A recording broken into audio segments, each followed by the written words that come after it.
Ibintu 13 bituma umuntu atunga n'ingoga vuba vuba vyihuse. Ndakumenyesha yuko ibi bintu niwavyumviriza uza kugira ico ukuyemwo kandi kikugirira ikimazi mu buzima bwawe.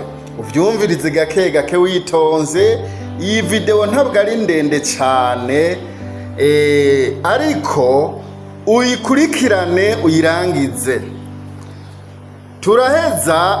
Turahera ku bibayabaye, ariko uyikurikirane ntuhombe.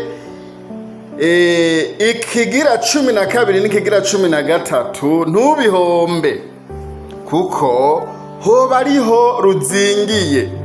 Ndavuga urupapuro rw'umutsindo ku mibereho y'ubuzima bwawe. Icambere ukwiye kwitondera kugira ngo utere imbere vuba vuba vyihuse ni ikintu bita kuzinduka. Bene data, kuzinduka ku mirimo yawe ya misi yose, ndakubwiza ukuri, ni ikintu gikomeye cyane, nibanga rihambaye, nibanga rikomeye cyane ryo gutera imbere vuba vuba vyihuse. Abantu benshi ntibabitahura, bishinga kuryamira, ukazosanga abandi barabasize. Muzoze muraraba abantu bakunda kuzinduka ku mirimo yabo ya misi yose, nibo batera imbere cyane kandi vyihuse. Muze murabe kandi ku isoko ya Kotebu, aho bita mu gisagara ca Bujumbura, aho bita ku isoko kuri Kotebu. Abantu uhaciye saa 9 z'ijoro usanga abantu buzuye, usanga abamama, abigeme, abasore, abagabo, cyane cyane abigeme n'abakenyezi bazinduka saa 9 z'ijoro. Naho bita kwa Mutangana i Nyabugogo mu Rwanda, naho nyene uzoharabe saa 9 z'ijoro usanga abantu bashitse kare, abandi bariko baraza. Ugiyeho saa 10 canke saa 11 wosanga ibintu vyaheze kera. Igituma tuvuze Nyabugogo aho bita kwa Mutangana, nuko iyi Sabanegwa TV ikurikiranwa n'abantu bumva ururimi rw'ikirundi. Murazi ko cane cane ikirundi n'ikinyarwanda biba bigomba kumera kimwe. Aho hantu rero tuvuze kwa Mutangana i Nyabugogo no kuri Kotebu i Bujumbura, n'ahantu umuntu yokwigira akarorero cane namba woba wifuza gutera imbere. Ikintu bita kuzinduka ukiyumvire ko mwene data. Aho hantu rero ayo masoko uko ari abiri niyo agaburira igisagara cose. Umumama arazinduka saa 9 z'ijoro, akarangura itomata, akarangura imboga, akarangura ivyamwa by'ubwoko bwose, akarangura pavro, akarangura ibitunguru, nuko akabipakiza itagisi, akabijana hariya mu Kanyosha, akabijana mu Ruziba, akabijana hariya mu Gatunguru, mu Kamenge, mu Carama, akabijana hariya mu Rubirizi. Mbere hariho n'ababijana mu ntara za ruguru bazindutse kubirangura. No mu gihugu twavuze c'u Rwanda, ho nyene Nyabugogo kwa Mutangana bazinduka kubirangura kugira ngo babikwiragize mu gisagara hagati. Umuntu avyuka saa 12 agasanga bidandarizwa kw'irembo, ntamenye ko hari abazindutse saa 9 z'ijoro kubimwegereza. Aba bantu rero bazinduka muzoze muraraba, bari mu bantu batera imbere. niwashaka gutera imbere zurazinduka mu mirimo yawe ya misi yose, naho woba ukora ku kazi ko mu biro, naho woba ukora muri magaze yawe canke se ku isoko aho udandariza, gerageza uzinduke, gerageza ku masaha wahora utonderako uyatange gatoya, uzobona umwimbu mu kazi kawe. Ico rero twariko turavuga ica mbere. Ica kabiri twagomba tuvuge gituma umuntu atera imbere byihuse ni umwete. Bene data mudukurikirana, umwete ni ikintu gikomeye cyane. Harya mu Migani 31 ku murongo wa 10 harabivuga cyane, haravuga ku mugore w'umunyamwete. Mbere no mu Migani 26 ku murongo wa 14 naho nyene harabivuga cyane ku kintu c'umwete.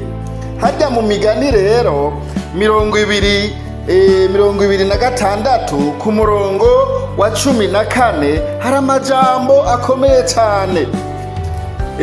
Tuhasoma gatoya tukaraba, havuga ngo nk'uko urugi ruhindukira ku mapata yarwo, niko umunebwe ahindukira ku buriri bwiwe.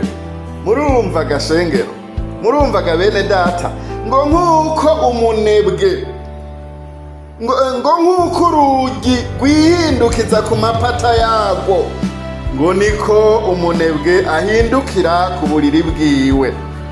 Ni ijambo ry'Imana riri mu Migani 26 ku murongo wa 14. Bene data, umwete ni ikintu gikomeye cyane.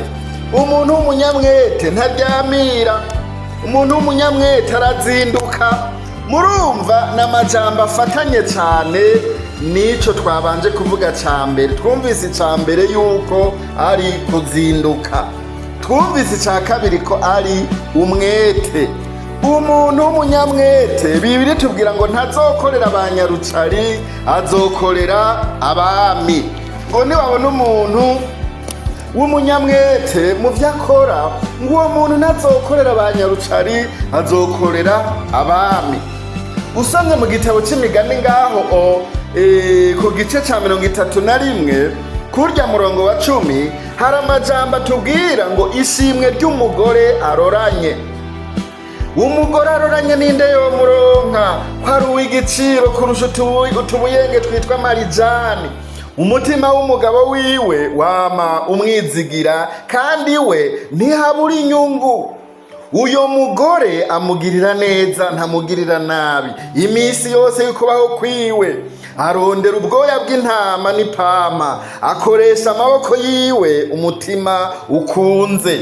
Ameze nk'amato y'abadandaza, ivyo kurya naho vyoba kure abikurayo. Avyuka hakiri mw'ijoro, kandi abo mu rugo rwabo akabagaburira, akagerera abakobwa biwe ibikorwa vyabo. Yitegereza indimiro akayigura, ateza uruzabibu amaronka ava mu bikorwa vy'amaboko yiwe. Akenyeza inkomezi agakomeza amaboko yiwe. Abona ko ibikorwa vyiwe bimugirira ikimazi, kandi itara ryiwe mw'ijoro ntirigira gute? Ntirizima. Ishimwe ry'umugore aroranye. Aya n'amajambo iyo ndayasomye nca nitegereza, nca mbona visage y'ababa mama bazinduka kuri Kotebu saa 9 z'ijoro, saa 10 ugasanga abantu ni benshi cyane. Nca mbona umenga ni hahandi kwa Mutangana saa 10 z'ijoro canke saa 9 uhaciye ingene usanga abamama bazindutse kurangura. Bene data, ngico rero ikintu kigira kabiri gituma umuntu atera imbere vyihuse, nico bita umwete. Umuntu w'umwete ntaryamira. Umuntu w'umwete ivyo akora byose abikora nyarutsa, kuko ariko arasiganwa n'igihe. Imana idufashe cyane. Ikigira gatatu kizotuma utera imbere vyihuse kandi ugacutunga, nuko woza urarya amahera make ukabika menshi. iki kintu ni ikintu gikomeye cyane, iri ni ibanga rihambaye. Nuko namba ukorera ibihumbi 10 ukaba ari byo winjiza ku munsi, nuko rikosa ryo kuyarya yose. Wa muntu uri kuranyumviriza, gerageza uburyo bwose ugendane n'ivyiyoroheje, ukoresha ibihumbi 7 gusa, hanyuma ibindi ibihumbi 3 ubibike. Ni nayo mpamvu twavuze tuti ngo gerageza kuzura ry'amahera make menshi uyabike. Nagomba nkubwire, ukora ibihumbi 10 akaba ari byo wunguka ku munsi, ukarya ibihumbi 7 bikaba ari byo ukoresha mu rugo, 3 ukabibika. Nagomba nkubwire ko bijya bihumbi 3 ubitse arya niyo mahera menshi. Burya bijya bihumbi 7 wakoresheje mwafunguye harya mwafunguye make. Burya ayazogira ikimazi gose mu buzima bwawe ni ibi bihumbi 3, nubwo numengo niyo make, burya ya niyo menshi ushize mu gaciro, niyo afise ikimazi gusumba yo mwafunguye. Rero nuko rikosa namba naho uzo wakora ibihumbi 5 uze wishiremo ko ari 4, igihumbi kibike. Ngirya ibanga rero ryo gutunga vuba vuba, umuntu akaca atera imbere. Ikigira kane nugu gituma umuntu atunga byihuse, nugufatanya n'abandi, ukaja hamwe n'abandi, canke ukifatanya ukaja hamwe n'uwundi muntu. Abarundi barabivuze ngo ubugirigiri bugira babiri. Abakera baraca imigani, kandi Imana yarabahezagira ikabereka amabanga kugira ngo biyumvire iyo migani, baba bameze nk'abavugishijwe n'Imana. Ngo ubugirigiri ngo bugira babiri, ngo nyamwigendako ngo ntarimira impeshi. Ibyo byose babivuga mbavugishijwe n'Imana, ariko ntibabitahura. Nagomba nkubwire ko niwaguma uri nyakamwe ukora ibintu rumwe, bizogugora kugira ngo utere imbere. Uzotera imbere nibyo, ariko abagiye hamwe bazogusiga. N'abakera baragerageza gukora ibyo bita ikibiri, ngo guhindisha ikibiri, cyangwa ibyo bita ngo gukoreranira. Ibyo nanje narabiciye ko gatoya ndi umwana, nasanze uwo mugigwa wari uhari wo gukoreranira. Ugasanga uyu munsi twagiye gukorera umubanyi runaka, nukuvuga umuryango wose ukagira rimwe mukirirwa murakorayo, byose akimenya, akabagaburira, akabamenya muri byose uwo munsi. Hanyuma bukeye naho mukaza kuwundi kuwo nawe. Aho nari umwana w'imyaka nka 12, narabibona ingene haba ibyo bitango gukoreranira. Byarafasha cyane rero abantu bagatera imbere, kuko baca bakutsa ikivi hakiri kare, hama bagaca batera imbuto hakiri kare bataracegwa, bigatuma rero batera imbere. Imana idufashe cyane bene data. Ico rero ni ca kane, nukuvuga kwifatanya n'abandi, kuja hamwe. Muzoze muraraba n'abagwizatunga bateye imbere cyane, babanje gukora bari hamwe. Ugasanga bateranije agataha ari babiri, umwe akazana miliyoni 10, uwundi akazana 10, zigiye hamwe zikaba 20. Haca habamwe ingufu nyinshi, bakaca buguruza ibutike nini cyane canke imangazini. Nyuma y'umwaka ndakubwiza ukuri, baba bamaze gutera imbere cyane, mbere bitagishoboka ko baguma bakorana, bakaca bacamwo kubiri. Rero umwaka aca bandanya ivy'iwundi vyiwe, kuko baba bamaze kongerana intege, guterana intege, bakaca batera imbere byihuse. Kuja hamwe n'abandi rero kiri mu bituma abantu batera imbere byihuse. Ico ni ca kane. Ica gatanu gituma tumutera imbere byihuse, ugakira ukaba umutunzi byihuse, nibanga rihambaye nari ngomba kurivuga musororeye, ariko kuko muri abakunzi banje reka tubiyage tubiganire nta ngorane. Mugabo banza mwibuke abatarafyonda subscribe, mufyonde subscribe, mukore na j'aime, mugire na partage, mwandike na commentaire kugira ngo iyi video itere imbere ndetse ishikire n'abantu benshi. Ica gatanu co tumutera imbere mwene data, ryari banga ryanje mugabo ndarivuze kuko muri abakunzi bo ku mutima, nico bita kurima imboga.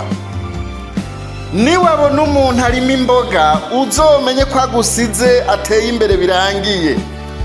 Niwarima itomati, ukarima amashu, ukarima irengarenga, ukarima pavuro, ukarima ibitunguru, ukarima ikaroti, ukarima ivyamwa, ukarima imboga zinyaruka, ndakubwiza ukuri uzoca utera imbere, uzoca utunga vuba vuba byihuse. Rero imboga, ibi vyamwa vy'imboga, ibi biterwa vy'imboga bikunda guterwa cyane cyane bikera muci, biratuma abantu batera imbere vyihuse, biratuma abantu batera imbere cyane. Nagomba nkubwire niwabikora uzoshimira mu nyuma. Itomati, imboga, irengarenga, amashu, ikaroti, nukuvuga zirya mboga z'ubwoko bwose, bitunguru, amasereri n'ibindi byose. Muntu w'Imana niwabikora uzonshimira mu nyuma. Ushobora kubona umengo warabuze akazi ukora, ushobora kwirirwa witemberera mu gisagara uvuga ngo je nta kazi mfise, kumbe iwanyu ku gatumba hari umurima w'umwaba, hari ahantu hari amazi, hegereye amazi, worima ugatera itomati. Nagomba nkubwire ushobora kwinjiza amafaranga miliyoni 10 mu kantu gatoya cyane mu mezi make. Wewe wahora ubona umengo nta kazi kari mu Burundi, mugaba akazi kariho, ahubwo warayobewe aho vyugariye. Itomati, imboga, amashu, ibitunguru biri mu bintu bizotuma utera imbere vyihuse. Ndakubwiza ukuri muntu w'Imana, inyuma y'umwaka umwe canke ibiri uzoba uri miliyoneri, uzoba wateye imbere cyane. Ivyo bintu ubigire uzonshimira mu nyuma. Ico ni ikintu kigira gatanu. Ica gatandatu naco nyene mwari kunsorera, ariko muri abakunzi banje ndakivuga. Aha narababwiye nti kuri runo urubuga rwa Sabanebwa TV muzohigira vyinshi, tuzohigishiriza vyinshi, ntituzokwigungana ivyiza twumvise vyotuma umuntu atera imbere mu buryo bw'umutima ndetse no mu buryo bw'umubiri. Twarabibabwiye ati cane cane muzohumvira ivyubaka imitima. Rero nta kuntu na kumwe no kumva n'ivyo bateza imbere mu buryo bw'umubiri ngo ndeke kubibabwira, kuko umutima w'impwemu iyo uri no mu mubiri umeze neza birushirizaho kuba vyiza. Rero ico ca gatandatu nico korora ibitungwa bito bito. Mwene data, niworora ibi bitungwa bito bito, inkoko, inkwavu, isihiri, arizo mbeba z'ikizungu, nagira nkubwire mu gihe kitarenze umwaka uzoba wabaye mu miliyoneri. Ibi bitungwa ni ibitungwa bituma umuntu aca atera imbere vyihuse. Inkoko, inkwavu, nuko isihiri, arizo bita imbeba z'ikizungu. Kandi umwaka uzohera watandukiriye korora ingurube. Ingurube nayo izoguteza imbere vyihuse, uzoca ukira vyihuse, usigara uri mu miliyoneri. Ingurube uhejeje ubonye ingurube uyoroye uzoca uja ku mpene, uko nyene uzoba ari kubikurikiranya. Uzohera ku nkoko, uzoca ukurikira inkoko, isihiri, inkwavu, nuko hanyuma uca worora ingurube. Ingurube niwabona uzoroye uzoca ukurikiza impene. Impene niwabona uzoroye zozo nta ngorane niyo uvanga n'intama nta kibazo. Uvuye kw'ivyo uzoca uja ku nka. Aho rero uzoba usigaye ugeze ku rundi rwego. Ico ni ikintu kigira gatandatu gituma umuntu atera imbere vyihuse, kagira amafaranga menshi kandi vyihuse. ikintu twashimikiye ko twavuze tuti ibintu 13 bituma umuntu atera imbere agatunga vuba vuba vyihuse. Genda worore ivyo bitungwa uzoba uranshimira mu nyuma. Icindwi nico bita ubwizigirwa. Bene data nshuti zanje munkurikirana kuri no rubuga rwa Sabanegwa TV. Ubwizigirwa ni ikintu gikomeye cyane, nibanga rihambaye. Niwabona umuntu w'umwizigirwa uzoca umenya ko atunze birangiye. Umwizigirwa nibwo butunzi bwa mbere, kuba umwizigirwa nibwo butunzi. Imana idufashe cyane. Twama twumva uwo bita mugwizatunga batazira ziranotse, ariko siko yitwa, siyo mazina yiwe. Mazina yo yitwa ngo Ntigacika Adrien, ariko bakunze kumutazira ngo ziranotse. Twarumvise inkuru zivuga ingene ngo yabaye umwizigirwa kuva kera. Ubwizigirwa ngo aribwo bwatumye atera imbere, aratunga, agera ku rwego rushimishije, agera naho ateza imbere abandi. Rero ngo uko twumva bivugwa ngo yaragenda akakurangura ibidudu n'ibijya bijanju vy'imyumbati, hama ngo agatwara amafaranga makeya. Ngo ageze rero aho hantu babirangura, ngo agapakira imodokari akaca abaha amafaranga makeya, kubera ko yari yiyizigiye ko adahemuka. Nuko ngo bamubaza ngo none ko ayandi ngo utayarishe yose, ngo nta ngorane, ngo mukanya ndaje, ngo inoti ziranotse, jewe nta kibazo, ngo inoti ziranotse. Akaca agenda maze ngo akabiha abadandaza, bakaca bamuha amakashi, ngo ubwo nyene akaca asubirayo uwo munsi nyene ku mugoroba, ngo akaca babaragurira ya mafaranga yasigara. Bakumirwa ati erega noneho wari wayasize muhira rero. Nawe ngo akaca babwira ngo mwese rero nababwiye ko zinotse, ngo ziranotse nta ngorane. Ngo yabigira uwo munsi nejo, ngo bagasigara bamubwira ngo we jana nta ngorane, ngo we jana nta kibazo, ngo nta ngorane, ngo inoti ziranotse kweri, ngo azobarazana niyaronka umwanya, ngo nta ngorane. Kubera iki? Ubwizigirwa. Hari umuntu wokopesha ukamuheruka uwo munsi nyene, nazagaruke naho yodandaza akaca amafaranga ayikoreshereza ibindi. Ariko nagoma nkubwire mwene data, niwaba umwizigirwa ukamenya ko amafaranga ideni baguhaye atari amahera yawe, kandi ukaca wihuta ukiyadandaza nyene, ukaca wihuta ukihuta kuyishura, ngubwo ubwizigirwa buzotuma utera imbere vuba vuba. Ico rero niranga rikomeye cyane, naryo nyene tutokwirengagiza. Utari umwizigirwa ibyo ukora byose utera uhomba. Tugiye ku kintu kigira 8. Ico 8 nico bita kwemera risike. Kwemera risike. Umuntu atemeye risike ntatera imbere na gatoya. Mwokwibaza muti none risike niki? Risike nukuvuga gutimba, nukuvuga kwiheba, kwemera ugatamwinda, nukuvuga gutinyuka umugambi ukawinjiramwo, nukuvuga kwemera ugatangura umugambi naho wowe ubona umengo urafise ubwoba. Shira Imana imbere, kandi ni koko abarundi Imana tuyishira imbere muri vyose. Shira Imana imbere, wemere risike. Niwibatse nawe abarundi kuva kera ingene bemera risike. Uzurabe Bibiliya iratubwira neza harya muri Zaburi 126. Sinzi naho ko twoja kuhabasomera, ariko hari amajambo avuga ngo iyo umurimyi asohoye imbuto, ngo ariko arabiba, ngo ayisohora arira, ngo ayisohora afise umubabaro, ayisohora arira, ngo ariko igihe kizogera ngo agarukane umunezero azanye imbambo z'ivyimburwa. Ngo azogarukana umunezero anezerewe avuye kwimbura. Nahora nitegereza ingene mu rugo canke mu babanyi ingene basohora imbuto bagiye guteragira mu kw'icenda, egome canke mu kwa 10 mu ntango. Nuko ibiharage byose bagasohora byose mu nzu, hagasigara atagiharage na kimwe gihasigaye, mugasigarana inzara, mugabo byose bakabirangiriza mu bivu. Nawe niwumva iyo risike umuntu akemera agasigarana inzara mugabo akagira ivyizigiro ati hamwe n'Imana niyahezagira ijuru niryamera neza ndazi kejo canke hirya yejo ibi biro 50 ntaye mwivu bizogaruka ari biro 500.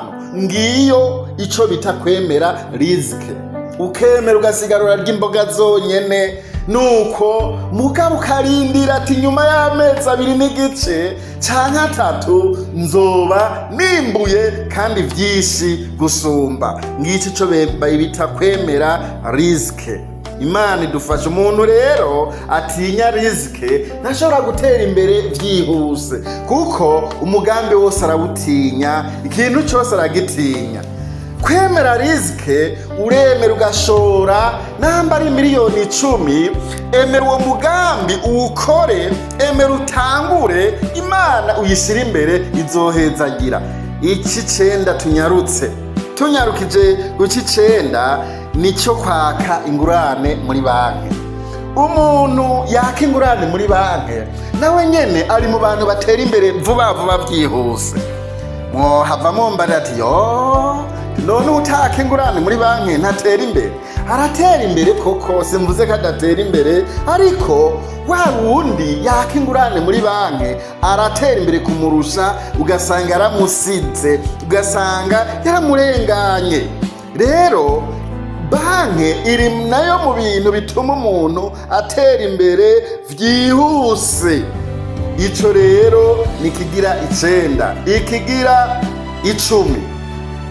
Ikigira 10 gituma umuntu atera imbere vyihuse, naco nyene mwohava mukigira ko amakenga, ariko turacigishanya ndagisobanura. Ni cerekeye gutanga ikori rya leta. Hano iwacu bagita OBR, gutanga amafaranga muri OBR. Ngiki kintu naco nyene gituma umuntu atera imbere vyihuse. Mwohava mwiyumvira umengo mvuze ikinyurane, ariko sivyo namba. Ikori, iyo utanga ikori rya leta muri OBR canke muri Rwanda Revenue, abumva ururimi ndazi neza, bari mu Rwanda barumva ururimi ndiko ndavuga, iwabo babyita ngo Rwanda Revenue Authority, mu Burundi babyita OBR, Office Burundi de Recettes, sinzi nuko nyene, nuko Office Burundi de Recettes. Nuko ivyo rero ni ikigo kijejwe kwegeranya amakori kikayegeraniriza mu kigega cy'igihugu. Iyo rero umuntu atanga ayo makori atera imbere vyihuse vuba. Uti gute? Umviriza, umuntu iyo adatanga amakori akorana ubwoba. Iyo uzi ko utarishe amafaranga ya OBR, nyambari imodoka yawe utayirihiye redevance routière, ugenda n'ubwoba ku buryo ushika ahantu abapolisi bari, umaze kumva ati bari hariya, ucicisha mu ishamba cyo kayishisha mu mabarabara yandi ngo bahunge, uhungane rya deni ry'ibihumbi 50 worishe muri OBR.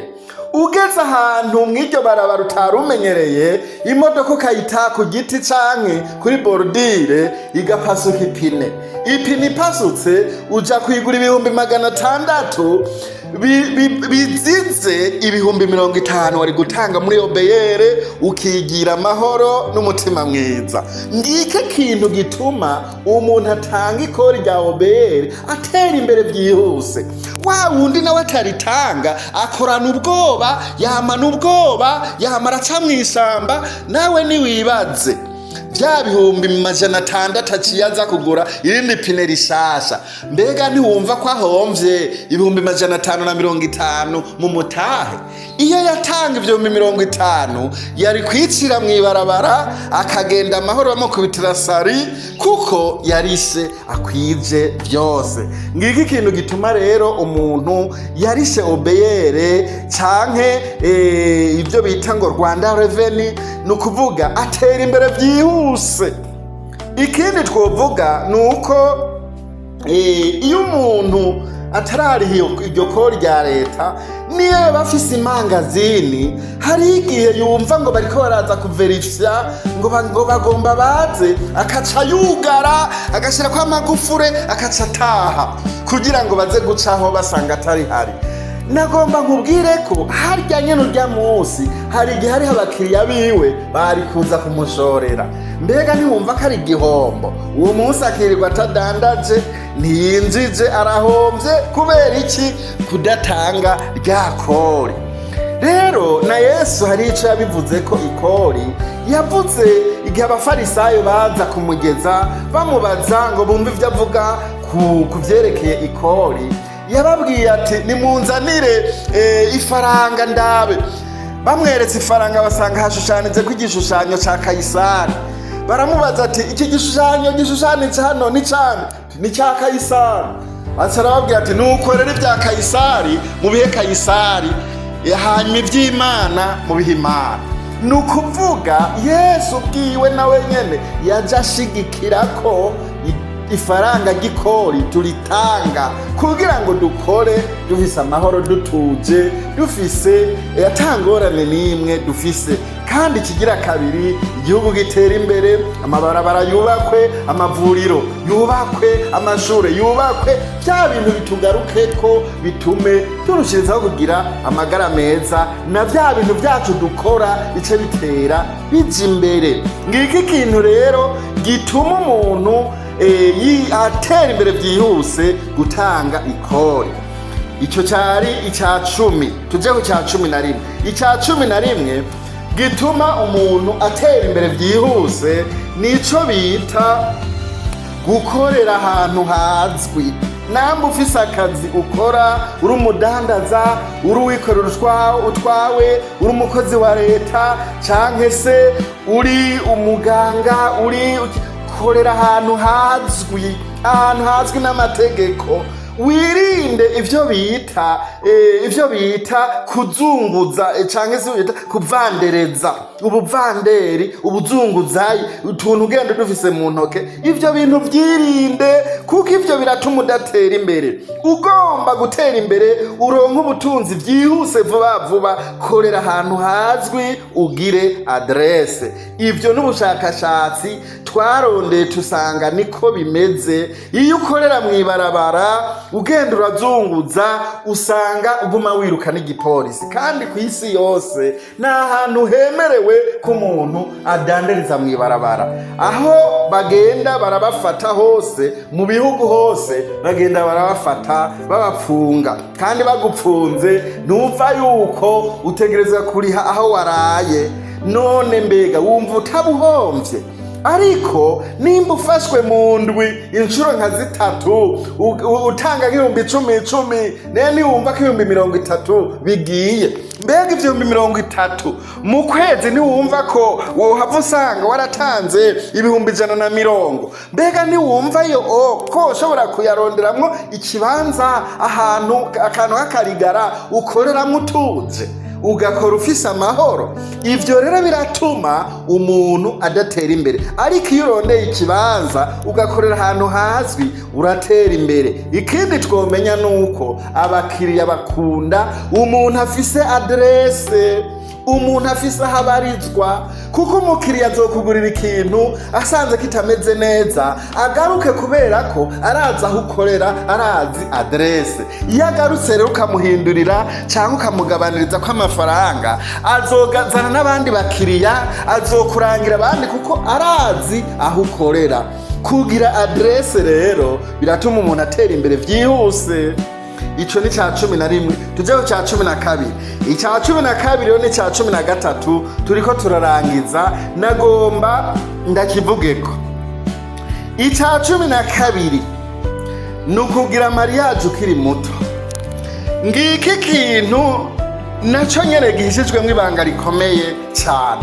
Kugira mariage mukiri bato, nukuvuga simvuze ngo babandi bitwa abaminere, oya, mvuze abantu bakwije imyaka yo kugira mariage mugabo batararengerana gose. Kuko urashobora kubona umusore akwije imyaka 35, 40, 45 akiri umusore. Uwo musore akakubwira ngo ntiyogira mariage, ngo nta mugore yozana, nuko ubuho basiga bavuga ngo ni ugutora, ngo none notora umugore gadingwa ataco nomugaburira, ngo ntavize ico nzomutungisha. Ndababwira ibanga rihambaye. Umusore akoresha uburyo bwotunga umugabo n'umugore n'abana n'inzu bakayiriha. Nagomba nkubwire, umusore ari mu bantu ba mbere basesagura barya amahera menshi, nubwo atabiharura, nubwo atabishira ku mutima. Umusore amafaranga akoresha yoshobora kuyasumisha umugore akabaho neza n'umwana n'inzu akayiriha. Ibyo ndabibabwira. Rero muntu w'Imana, nagomba nkubwire ko harya umugore n'umuhanuzi. Umugore, abarundi bavuze ngo umuhusha atunga ahusha umugore. Ugomba gutunga ugatera imbere, gira mariage hakiri kare. Niwagira mariage washaje, bizotuma atakintu ugeraho. Uzogira mariage utakibasha kurondera, ariko ugize mariage mukiri bato muzamugifise inguvu zo kurondera, kandi uzobuzanye umujenama hakiri imyaka yo gukora, akugira inama, akwereke ivyo wocamwe n'ivyo utocamwe, kuko harya umugore n'umujenama, ni ministre wa mbere wawe. Imana rero igufashe. Ico kintu naco kiri mu vy'abashakashatsi batohoje neza. Abantu bagira mariage bakiri bato barakunda gutera imbere cyane, kandi bagatunga vyihuse gusumba abantu bagira mariage bakuze gose. Ico rero ucumve mwene data, ukishire ku mutima, ukige kukiyumvire, kandi uzonshimira mu nyuma, kuko ndazi kuzosanga ari uko nyene bimeze. Ikigira 13 arico ca nyuma nagomba nkubwire, kugira ngo utere imbere vyihuse. Kigira 13 nuko wokubaha Imana. Ijambo ry'Imana ravuga ngo kubaha Uhoraho niko tanguriro ry'ubwenge. Harya muri Zaburi 111 ku murongo wa 10 ngo kubaha Uhoraho ngo niko tanguriro ry'ubwenge. Eka mbere no mu gitabo c'imigani tuhasome mu Migani igice ca 10, mu Migani igice ca 10 ku murongo wa 22 haravuga ngo umugisa w'Uhoraho uratungisha, kandi nta mubabaro awuvangamwo. Nuko nagomba nkubwire, ivyo twokora byose mwene data, utubaha Imana ntacyo vamwo, ariko wubaha Imana, Imana izobihezagira. Wubaha Imana, Imana izohezagira ibikorwa by'amaboko yawe, bizogenda neza. Mugabo umuntu atubaha Imana, nuko ushobora gusanga umuntu agiye mu kabare, akarara muri boîte, akarara mu bintu bitagira ikimazi, akarara mu rumogi, akarara mu bintu bitameze neza. Mugabo mugenzi we barukanye akiyubahira Imana, ya mafaranga barira muri boîte ayaranguje umugambi. Kuko muri boîte bazonwa za nzoga zizimvye, za nzoga numva ngo zigungwa icupa ngo rigugu miliyoni na nusu. Nuko wa wundi nawe yubaha Imana, ataja muri boîte, azigumira mu rugo yinwera amazi canke anywa agafanta, hanyuma ejo mu gatondo yigurirejeho kuki. Wa wundi yayamarira muri boîte azomucako ku murongo atondeye bisi, nawe yibereye kuri kajeho kuki yirenganira. Kandi mu minsi atari myinshi uzobona ari no mwivuatire. Wa wundi akanuye amaso kubera iki? Yagumye yivundagaza mu vyaha. Mwene data, nshuti zanje munkurikirana, nukuri kubaha Uhoraho niryo tanguriro ry'ubwenge. Niwubaha Imana izoca ihezagira ivyo ukora byose, uzotera imbere vuba byihuse. Mbere abantu benshi bizobatangaza, yo uwo muntu n'umunyamugisha, uwo muntu n'umunyehigwe, mbega yemwe ivyo bintu abikuye nambaje kuzimu. Abantu benshi bizobatangaza, ariko nta kindi kibituma, nuko Imana ihezagira ibikorwa by'amaboko yawe. Rero icyo nicyo cya 13 twari twaba